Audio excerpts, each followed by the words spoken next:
So I have the honor of being up here with Congressman Lee Hamilton. I always get amused by people who said, here's someone who needs no introduction, and then they give a 15-minute introduction.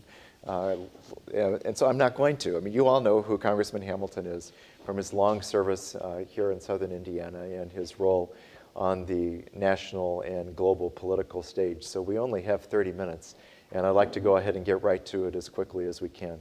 We talked in advance of some questions to get the conversation started, which I submitted to him, although he said I was also free to come up with new ones. I don't know if I have any new ones, but we'll see how the conversation goes.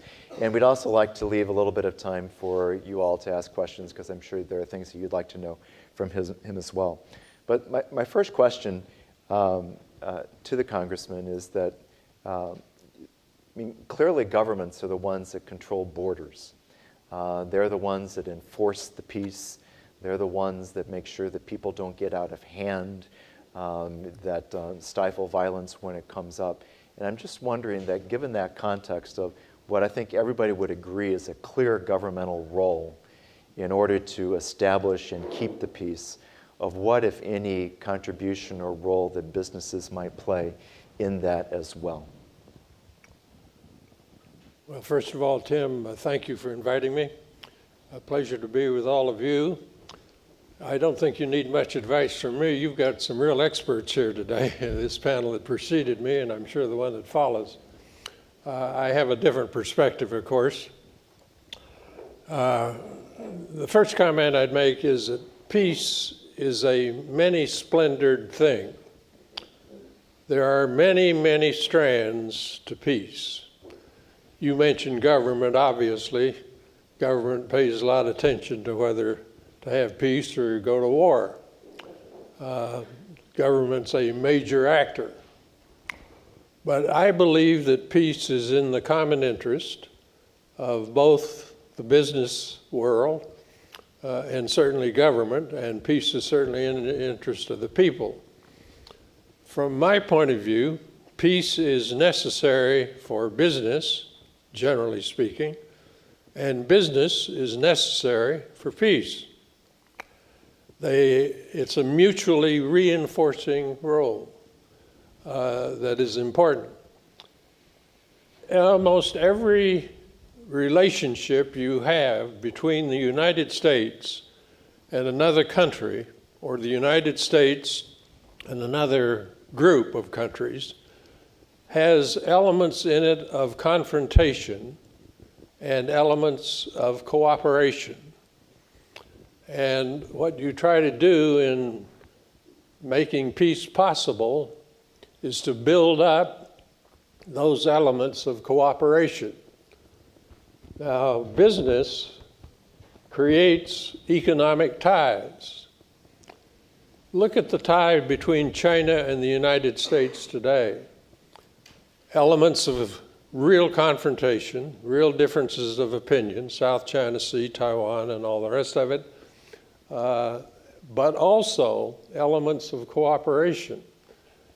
And if it were not for the extraordinary connections between the US economy and the Chinese economy, I don't think the relationship would be nearly as good as it is today. Now, it's got stresses in it, but it's overall a relationship that is peaceful. Business creates economic ties, and China is a very good illustration of it.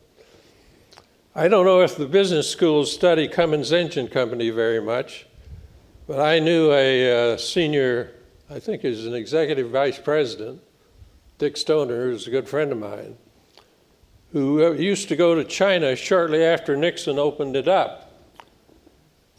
And it was an amazing thing to see in Columbus, Indiana. That began at a time when the Cold War was at its peak. I was out of high school before I knew that atheistic communism was two words. We hated communism. They were bad guys. We were superior in all sorts of ways. Columbus reflected that as a community. Dick Stoner began to go to China.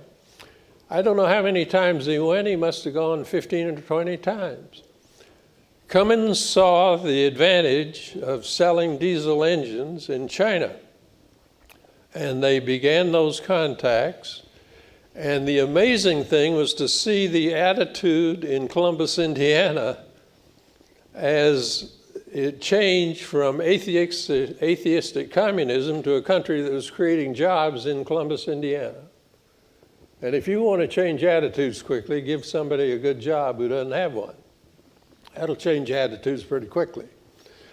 And that's what happened. So I see that business creates these. I am always impressed by the role of the private sector in peaceful relations. Exchanges are hugely important. We had the farmers beginning to be interested in selling goods to Cuba long before anybody thought we could talk to Cuba. They began to open up that relationship. Students exchanges, academic exchanges, professional exchanges, all of these things come together to reinforce peaceful relationships between the United States and what other country you're talking about. So the private sector plays a huge role here, I think, in all of this. And then let's not forget, we'll get into this in other questions, the private sector creates wealth. It creates jobs. It trains people. It provides opportunities for people. And all of those things help build peace. One other thing I'll mention is that CEOs have a very profound impact on a lot of people, not just in terms of producing goods and services. But if you have a CEO who speaks out on all kinds of political international issues, a lot of people pay attention to him or her. And so they have a big influence. So Tim, I just think it's mutual reinforcing. And you can't have one without the other. You got to have them both. Makes good sense to me, and I think that the next question probably will dovetail into that analysis as well. In my opening remarks, I mentioned that today I mentioned that the first conference that I did was shortly after 9/11, and even though our conference was not on terrorism per se, people wanted to do something in order to react to that tragic event. You co-chaired the 9/11 Commission that looked at what happened, how to prevent things like that in the future. And so I remember I was tracking very closely with the 9/11 Commission report after that first conference, because that's when I was getting deeply involved in this area of research. And I remember one of the popular terms that people were talking about, I believe Strobe Talbot might have been the one who coined it first, of draining the swamp. That in order for one way to combat terrorism was to drain the swamp so there wouldn't be those incentives in that environment where terrorists would breed and then use their grudges or anger in order to strike out. And so I was wondering, given your chairmanship of that commission, of what role, if any, you see businesses of helping in draining that kind of swamp. I think radicalization of an individual is not very well understood. And we need to do a lot more work in trying to understand. What is it that tips an individual from being discontented, disaffected with a society, into violence? What tips them into violence? There are all kinds of people who don't like the way things are going. I express that a lot to politicians, I assure you. But they're reasonable people. They're nice people, most of them. They feel strongly about something's wrong in their community or in their state, but they don't resort to violence. Now, some people do. What is it that causes violence? Well, we don't really know, and we surely can't predict it. We're not very good at predicting it at all. Okay, what does business do here? Well, business helps these people who are unsatisfied with things because it creates jobs, it grows the economy, and economic growth, incidentally, is about the best medicine I know of to deal with radicalization. If you provide opportunity for somebody to earn a living, to support their families, to have be able to do nice things that we all enjoy doing, going out to eat and so forth, that makes a huge difference in the attitude of a person. I think they are much less likely to become radicalized if you give them opportunity. And business does that better than anybody. If they bring minorities into the workforce, they're making a real contribution to stability in a community. And they are helping decrease the possibility of violence breaking out. So, to the extent that business can improve the quality of life of people, I think you reduce dramatically the possibility of somebody turning to violence. Okay. Business plays a huge role there. That again makes sense to me. I know in the work I've done, I've identified 3 things that I think businesses can do to contribute to peace, and one of them is doing what businesses do best, and that is to create economic development and jobs and employment, particularly if you can shift it away from just taking minerals or commodities out of the environment, but to differentiate the economy so that there's more opportunities and also not just control over a particular geographic space. That's always been one of them, so it's one that I've always strongly resonated with. Another one was being discussed just as we were getting mic'd up, I think. And so this may repeat a little bit, but I think it's so fundamental that I think it's worth talking about a little bit more. And that's issues pertaining to the rule of law. And in particular, there are statistical studies that have done that show that there's a connection between corruption and violence.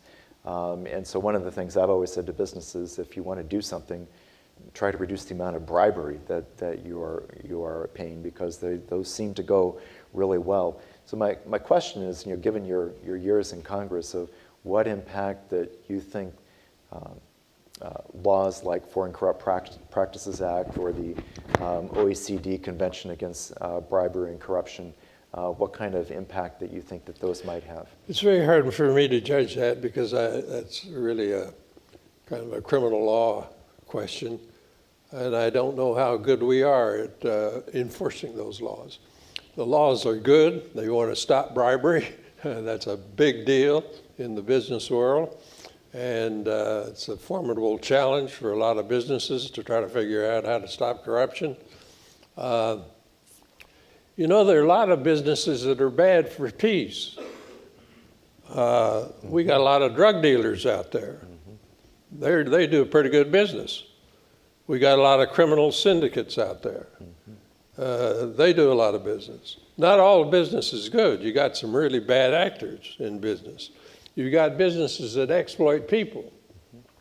You got some rough edges to capitalism. And when those things are in vogue, they don't help peace, they hinder it. And if you have corruption, you're going to get a lot of people mad because corruption distributes wealth in a very unfortunate way. So I think these laws are important. I want to see them enforced vigorously by the Department of Justice and others who have that responsibility. But I don't think you can expect enforcement to solve the problem of corruption. You just don't have that capability, I guess, to enforce it. It therefore becomes important that businesses have ethical standards, and I think they can be helpful in reducing an atmosphere of corruption. So are those laws helpful? Are those conventions helpful? Yes, I think they are. They need to be vigorously enforced. They're not the answer to the entire problem. Business has to be alert to that all the way. Nothing substitutes for good ethical standards, does it? In the conduct of life, in the conduct of business. Well, as a business ethicist, I will very much endorse that. I think that's great. It helps my job. And it also tees up the next question, I think, really well. If the third argument that I've always made of how businesses can contribute to peace is by having high ethical standards, particularly in the workplace itself. I mean, we can be good corporate citizens and respectful of communities and things like that. But a few minutes ago, you were talking about the benefits of a company, for instance, bringing minorities into the workplace. And to build on that and to this idea of the ethical standards for a workplace, there are a lot of studies out there that show that one of the best predictors of peace, or on the other hand, violence, is gender equity. That the more that you have the opportunities for women to be in positions of authority or not being abused, that those kinds of countries tend to be more peaceful, and those where you don't have those kinds of opportunities and protections tend to be more violent. And so I'm just wondering, in terms of promoting gender equity in the workplace, or working with allies that may not have that sense of gender equity. I think of Saudi Arabia, maybe, that may not have strong notions of gender equity. Of how, as a diplomat, how as a negotiator, how as a government official, do you try to create the laws or create diplomatic relations that nudge people a little bit to have a better sense of gender protection and equity? Well, business can do a lot to elevate the status of women. And most businesses do, that I know of. But they were slow getting there, very slow, from my point of view, and should have been at it decades and decades ago, but they've only recent decades, I guess, come into it. They've got to break the glass ceiling. They've got to provide jobs. They've got to promote people on the basis of merit. And if you get a lot of women disaffected because they're not being fairly treated in the workforce, that creates real tensions within a society that are not good. Now, you bring up the case of Saudi Arabia. Boy, that's a humdinger. There are very few societies that are more at odds in values than the United States and Saudi Arabia. Many of you, I suspect, have been to Saudi Arabia. It's unbelievable. They don't let women drive most of the time. And I was always amused, I guess, in a way, in meeting with the Saudis, how their attitudes towards women were so reprehensible. I took a Codel into Saudi Arabia one day, and we had some spouses on the plane, the government plane, coming into Riyadh.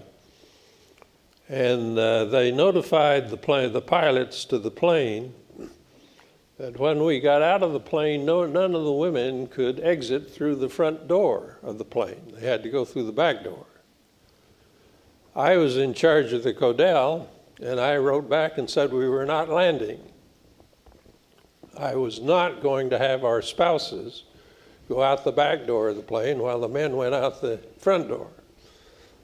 We went on for a half hour negotiating. Meantime, the pilot was just circling around the airport getting pretty anxious. We finally resolved the question. I insisted that the women come down the front door, exit. But the Saudis said that as soon as the women hit the ground, they had to go one way and the men had to go the other way.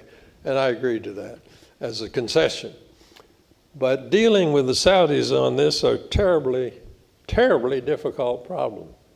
What does an American do? For a long time, our relationship with Saudi Arabia was very simple, very simple. Give us the oil at an affordable price, and we'll protect the royal family. That was the deal. And it worked pretty well. Don't get us into the morality of that, but that was the deal. We needed that oil. We had to have it because we were addicted to it. And we had to get it from Saudi Arabia. And so you see, American foreign policy is made up of a lot of interests. We have an economic interest, we have a strategic interest, we have humanitarian interest, we have a political interest in any set of relationships. And in the Saudi case, we elevated the economic interest. We had to have the oil, and we rejected all of the other things. And we totally forgot about values and humanitarian aspects of American foreign policy. We had to have the oil. So now that's been changing, and as we've become a bigger producer, their leverage has been reduced, but the relationship still is not a comfortable relationship. It's still rigid when you enter into talks with the Saudis. But business here has a lot of leverage. They have the know-how to get that oil out of the ground. They've got the money to invest to build those expensive facilities all through the area. And so I think the United States government and American business have to exercise our leverage a little more now and begin I don't like the word nudge. I think we've got to put pressure on them. Okay. That's what I think. Nudging is not enough because the Saudis got that built-in culture. So I think we have to start elevating these other aspects of American foreign policy and push hard against the Saudis. And look, the argument is strong and persuasive. You cannot get the most productivity out of your population if you ignore 1/2 of the population. It is in their interest to begin to open up. They're not going to do it because we want them to do it. They don't care what the United States wants. They're going to do it only if they're persuaded that it's in their interest to elevate women. And it is in their interest to elevate women because of the talents that the women bring to the workforce. So that's the argument to pitch to the Saudis. I've done it. I've made it myself several times to them. They'll all nod their heads in agreement, then go back and do what they were doing in the first place. But change comes slowly, and I think we've got to keep pushing on this. I don't think the Americans should ever sit down with the Saudis, no matter what they're talking about. Oil facilities or anything else, I don't think they should sit down with them without bringing up the question of let's treat women decently.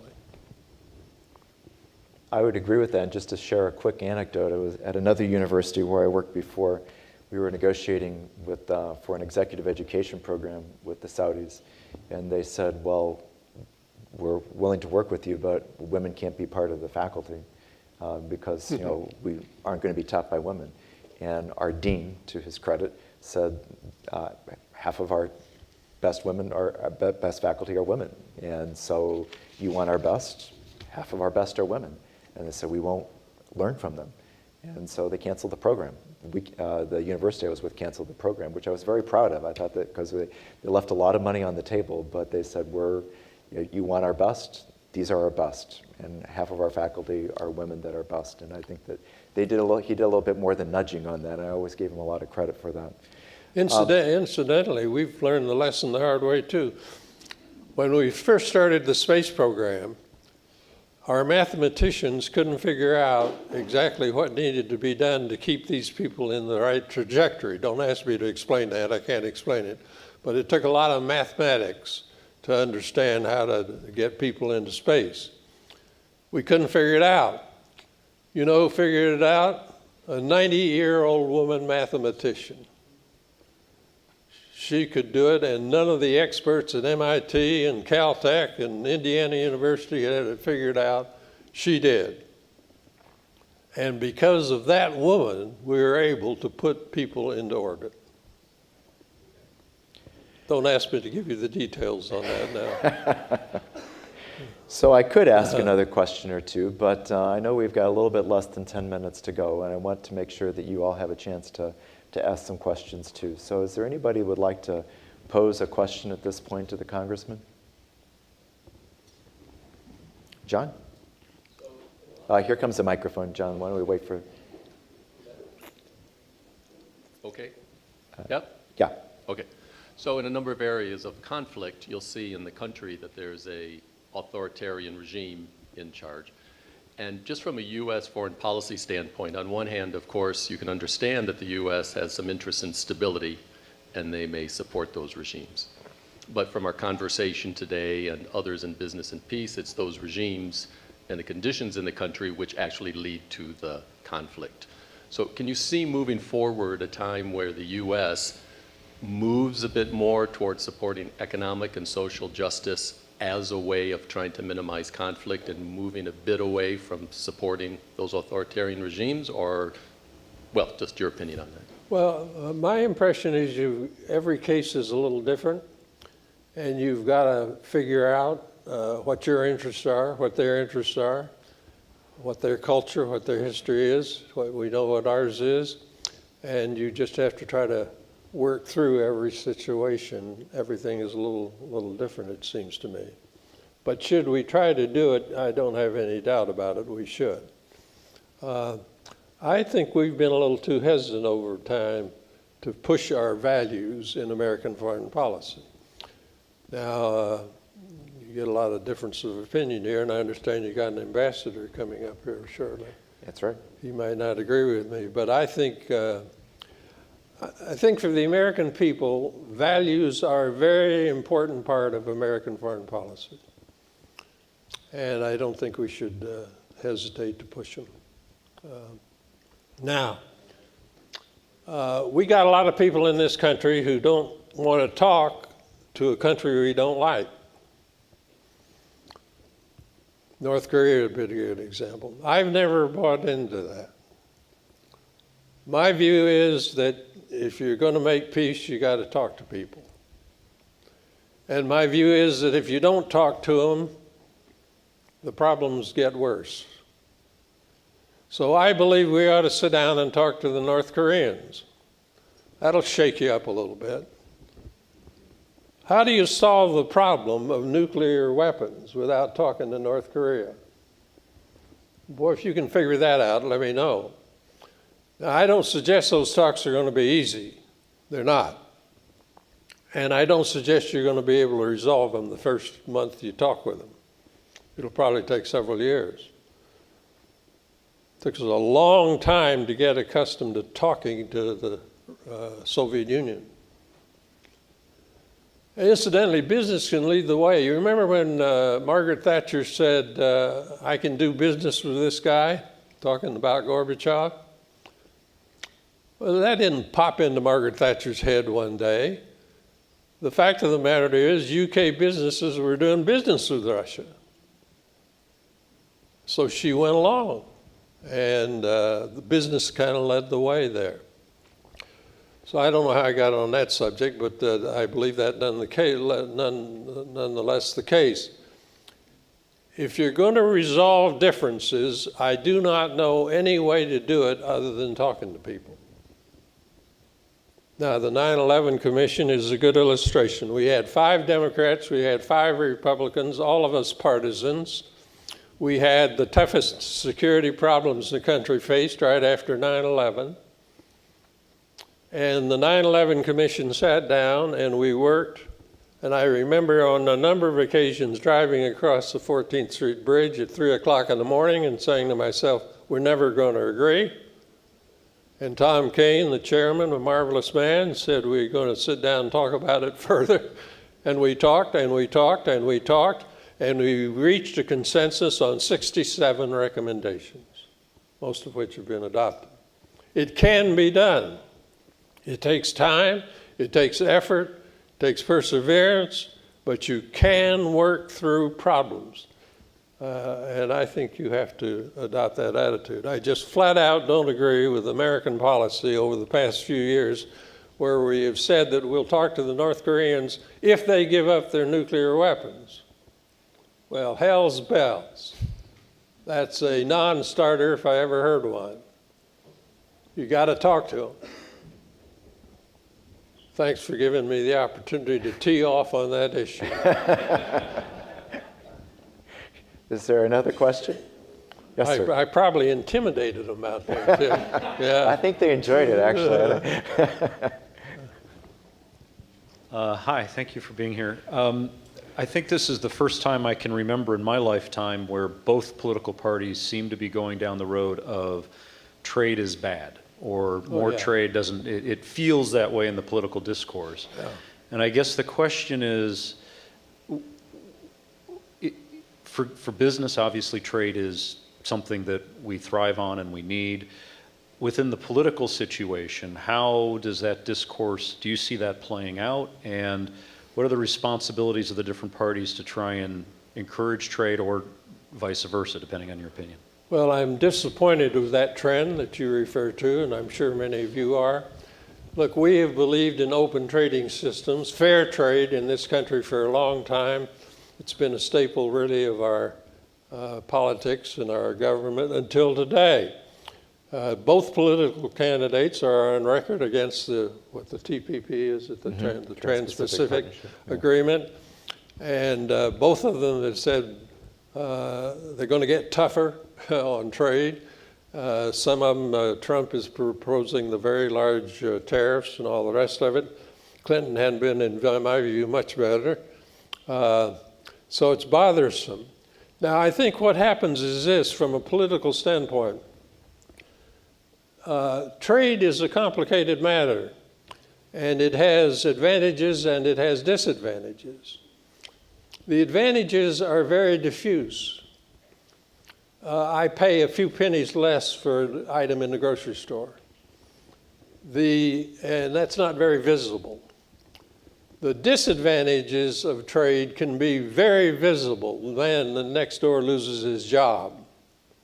Boy, that has an impact, not just on that family, that has an impact throughout the community. So you have the disadvantages of trade being exploited now, and there are disadvantages to trade, lower wages in some cases and so forth, whatever it is. But the advantages of trade are not being very well articulated by those of us that favor it. We're losing the war of words, and we've got to get back into the groove and begin. You have to speak up, I have to speak up for the advantages of trade and how we all benefit from it. Now, part of the problem is we ignored the disadvantages of trade for too long a time. In other words, there were people losing jobs to China and Mexico, wages were being depressed and so forth. And we didn't do anything to help those people.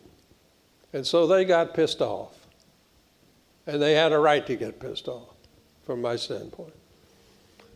We stuck our head in the ground and didn't do anything about the disadvantages of trade. You can't do that in a political system.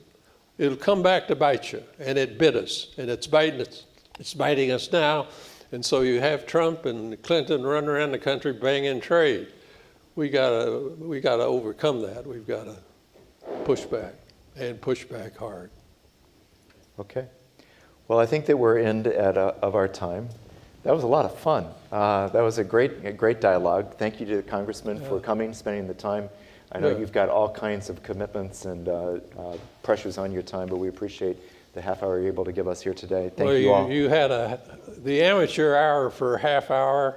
Now you get back to the real profession. Well, we have some good folks.